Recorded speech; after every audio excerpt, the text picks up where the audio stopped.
We hear that people aren't going into hospitals because they're too scared, because they might pick up COVID. But if, for instance, they got cancer or heart disease or some other issue, Gareth, are you seeing a rise as a consequence of this?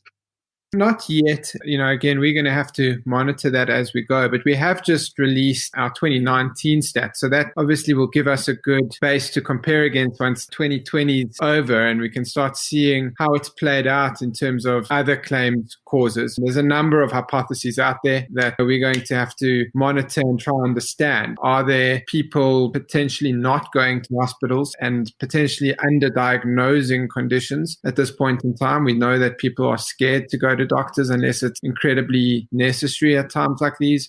But we certainly have analyzed our 2019 claim statistics in details, and there's some fascinating things coming out of that. I thought something fascinating to throw into the mix. We've done a study which looks at the ability through regular physical activity to reduce your probability of admission given a COVID-19 infection. And it's very well known that age is a huge factor, and as you get older, your probability of being more severely ill due to the virus, due to the disease, is higher. But what we've seen is that if you take a 40-year-old who's doing no physical activity and a 60-year-old who's doing high physical activity, we actually see the exact same probability of admission. So by doing physical activity and leading a healthy lifestyle, you can actually almost reverse out the age risk factor that is inherent. Unfortunately, we can't change our age, but we certainly can change our risk according to lifestyle changes.